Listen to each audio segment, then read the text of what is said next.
This video is brought to you by whosewear, neckwear and accessories.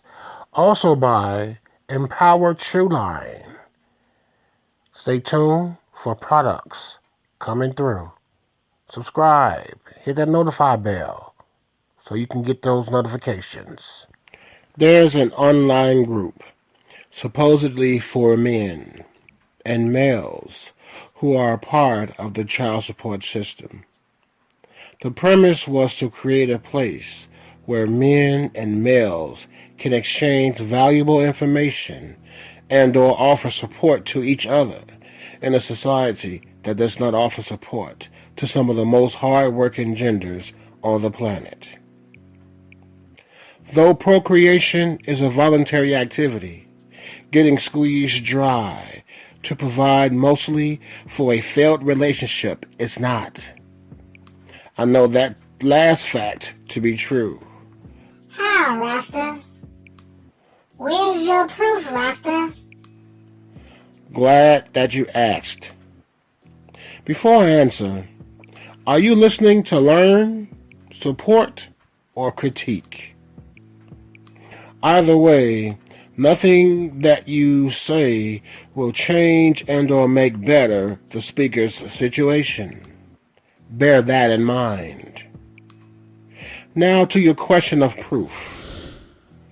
At no time did either of my son's moms file for child support while we were an item.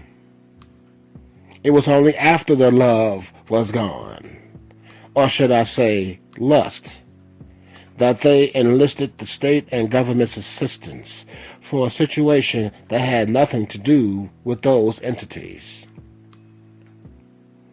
In the long run, maybe, because blacks are targeted in most cases, and when it comes to a host of things in this place of sour diapers and suckers, but that's another topic for another video.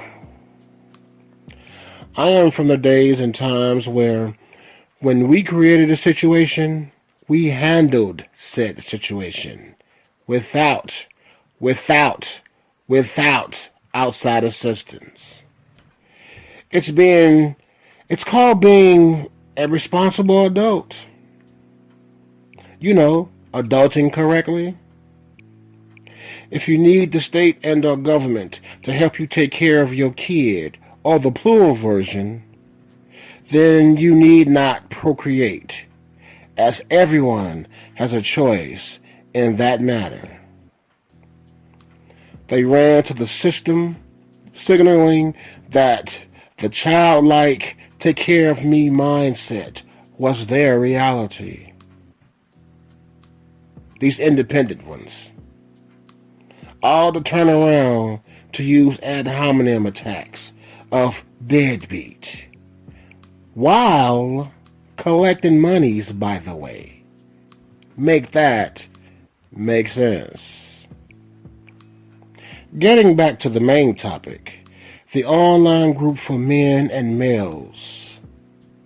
There was a brother who was at his last wit because his daughter's mind was poisoned by, well, you can figure that part out. To the point where the child is sending texts to her father, calling him an asshole and every other name in a derogatory fashion, showing blatant disrespect towards the guy.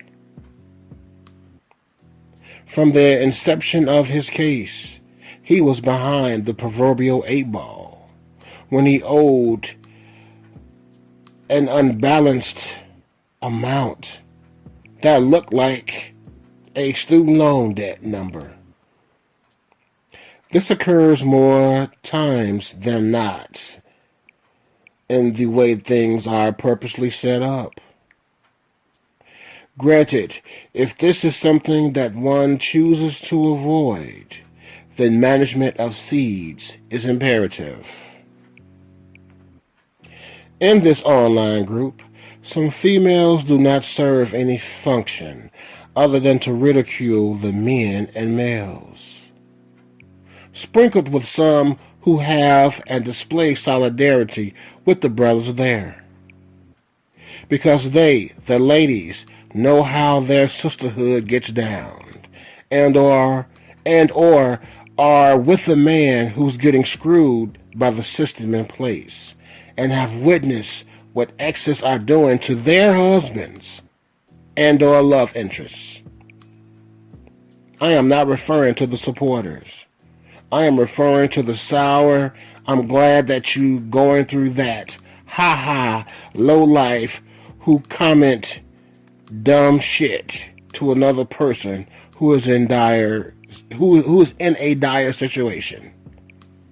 Seen or unseen circumstances does not matter. I saw a troll's comment regarding the guy's post of him feeling helpless, having been behind in child support from jump, and then later to lose his job, and his only recourse in the situation was to relinquish his parenthood to the mom, and sought some consolation in a group just for that. There were so many chicks selling fantasy talk in a reality situation. There was even one who suggested offing himself. Now, she did not say to off yourself specifically, but she utilized the term suicide at the point where the man displayed that he was at his lowest. No person who's down wants to hear that type of talk. If you feel you need to say things like that in those type of situations, shut the fuck up. Also to mention that the man's female child pushed him to relinquish his rights, as if the child knew anything about that. Thanks, Mom. Thanks for turning your female child against a man that she should love, hook or crook. Thanks, Mom, for poisoning your daughter's mind against men in general. More critically, even in that situation, that man viewed his situation and said, you know what? My daughter's happiness is paramount. Whatever she wants, I'm going to provide for her. Even if it means that I have to relinquish my guardianship or my parental rights. That's how much that man loved his child. This is precisely why there's a divide amongst blacks than any other ethnic backgrounds, who, by the way, use for profit our pain, and to not put legislation in place for blacks as to constantly diminish the value systems that others benefit from. As I stated earlier, it is voluntary, meaning you don't like the rules, then don't play the game. The other side of the game is that sometimes one can do most things right and slack on one or two and pay a dire price. That's just life, and apparently so is those whom love to see others doing bad and follow up with a na boo-boos. Like Silky Johnson said in the Player Haters Ball, and I hate your guts. I hope all the bad things in life happen to you and nobody else but you.